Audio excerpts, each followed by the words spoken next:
place to place on streets, roads, and highways. Likewise, fish and aquatic life move between wetlands, streams, rivers, and lakes and back again. When the road we're on is blocked, we're inconvenienced into finding another route. But for fish, when their passage is blocked, often by the very roads we travel, it can be a matter of life or death because they can't get upstream to their spawning grounds. We live within the Great Lakes Basin, the world's largest freshwater system. Millions of acres and thousands of miles of streams that feed into the Great Lakes. Ozaukee County is part of the Milwaukee River watershed and Lake Michigan Basin and is home to a unique ecological effort between municipalities, businesses, homeowners, anglers, and county government called the Ozaukee County Fish Passage Program, which is part of the Planning and Parks Department. This program is successfully reconnecting waterways and restoring habitats for fish and wildlife, improving the quantity and quality of fish populations, their habitats, and our habitat too. The Fish Passage Program is a regional model that is getting everyone excited by their results. The northern pike is the target species of the Fish Passage Program. It's a native top predator species that everybody pretty much knows. You can identify. If you've ever gone fishing, you've probably run into one either by mistake or on purpose. So it's present in the Milwaukee River watershed. It's one of the many species that have sort of been knocked down over time for a variety of reasons: poor water quality, habitat fragmentation, a lot of different reasons. But also northern pike are one of the weakest swimmers, believe it or not, of our native species. Now, if you've ever gone fishing, you might not believe that, but they've done a lot of studies on swimming performance and leaping abilities and things like that. And since the pike is one of the weakest swimmers that we try to pass, we figure if we design all of our culvert replacements and our other projects around pike, that we can get most everything else through as well. Within a watershed, all water features are connected. Small wetlands and tributary streams ultimately drain into bigger bodies of water, in our case, Lake Michigan.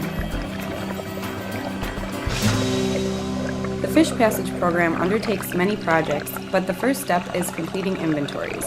We locate where high-quality fish habitat exists, and then identify which habitats are ecologically isolated due to impediments. We then prioritize removal or remediation projects based on several criteria, including overall ecological benefit and project cost. An example of a removal project would be tearing down a dam on a river or stream. A remediation project, on the other hand, might simply be to modify a structure, like replacing a culvert that was too small, easily clogged with debris, or elevated from the stream bed to one that fish pass through easily. I never thought of this much as a fish passage because for years this was just an old farm road going back to the last field. And it turned out there were 6 culverts in there that weren't adequate to handle the flow of water. I just knew this was likely to be an improvement, and it has been. I mean, it not only looks better, it's just as functional as far as getting into the back fields. It's just an improvement for the fish and all the habitat. I see frogs now in here and turtles and stuff that I didn't see as regularly before. Got a kick and called the guys to tell them when I saw my first fish resting in the shadow caused by the bridge, so it was good. The program works with many different private landowners on identifying and removing impediments. In most cases, if not all, the impediment was put into place for the landowner to be able to cross the stream. So removing this impediment doesn't mean the landowner has no more access to the other side of the stream. We're pretty good at finding creative ways in order to create fish passage conditions as well as allowing the landowner to still utilize that passage. I think probably the biggest thing for people to recognize is that there can be these habitat fragmentation issues in areas that you don't even know or you don't even think are worthwhile. Like, we have one stream in Ozaukee County that's by far our biggest northern pike producer. It's Uleo Creek in Ozaukee County. You know, in the springtime you can tell it's flooded, beautiful wetlands everywhere, the pike are happy. But by the middle of summer, in some areas it's almost bone dry. And people would drive over that creek and think, oh, that's just a ditch, that's whatever. But it's important to recognize the ecological value of all these little isolated portions and the fact that it can be right in your own backyard. I've always been told from the older folks in the neighborhood that this used to be a place that fish come and spawn. That they would come up from the Milwaukee River and come all the way up the Uleo Creek here, and that as kids people would be able to catch northern and things in here. And years ago this creek was dredged. At one point it was kind of a flow of water with undulating channels and various things, and what happened was farmers wanted to dry the land out, so they dredged it, and it's a straight ditch now, where in the springtime we'll have large rainfalls and it'll fill up, but then in the summertime it'll dry up. And so part of what this project is to bring back the natural course of the creek.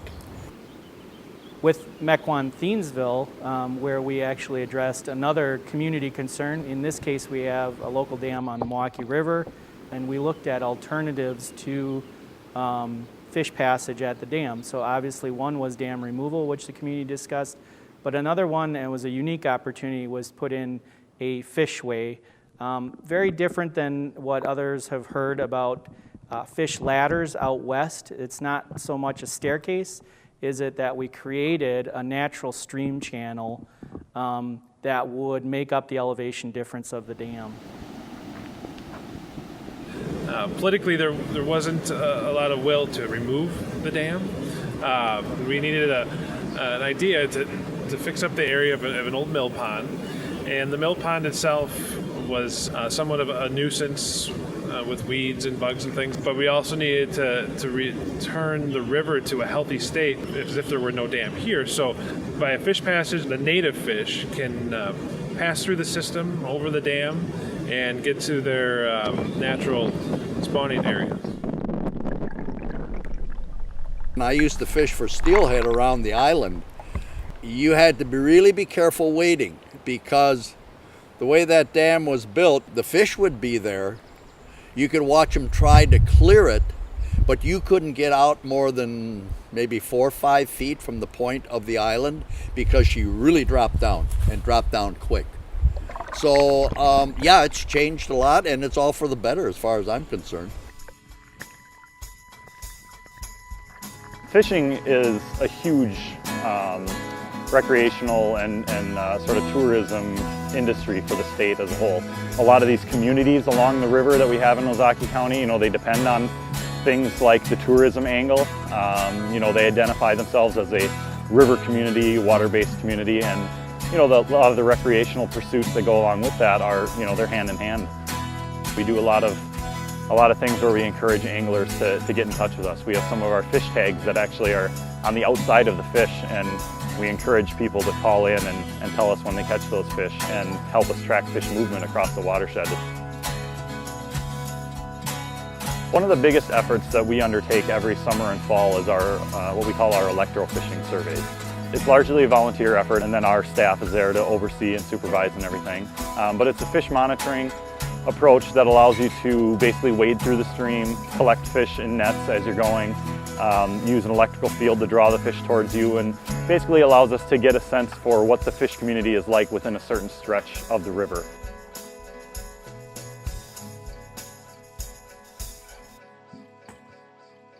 In the construction and the years post-construction, the Fish Passage Program has been directly involved. It's been a great relationship. I don't think this would have happened the way it did without us working side by side. Fish Passage brought in the available staff and resources to manage the contracts, to do the engineering, and to manage the construction, which, for a village of our size, something like this isn't always a priority project because you've got roads to build and sewers to fix. The Fish Passage is twofold. They do all of that, but they also do the monitoring of the river to see the health and quality and quantity of the fish, both upstream and downstream of the fishway, and the fish passing through. We are fortunate that we've been able to leverage a significant amount of private, local, state, and federal grant funding. And anytime we work with landowners, we try and minimize the fiscal impact to them.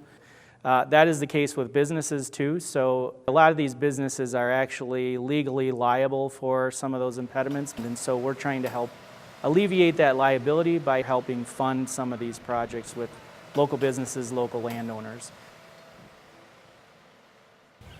Well, you know, you can imagine when you first get contacted by a representative of the government saying that they'd like to talk to you about your land, your first reaction isn't this is likely to be a positive development. You know, I was apprehensive, but I did see it was from the Fish Passage Program, and I was aware of it because I read the articles about the work they were doing trying to do a fish passage around the dam in Thiensville. To my, I won't say surprise, but certainly to my great satisfaction, the experience ended up being positive throughout.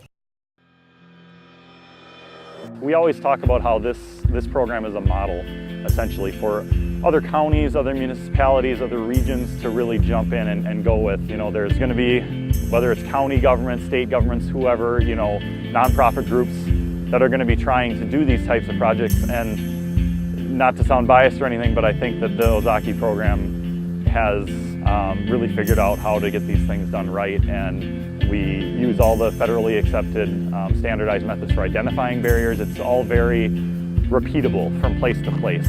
Even if Lake Michigan is not your source like it is for us, maybe, you know, the Wisconsin River is your source, or Lake Superior, or who knows what. It's all very applicable and almost seamless to transfer from one region to another.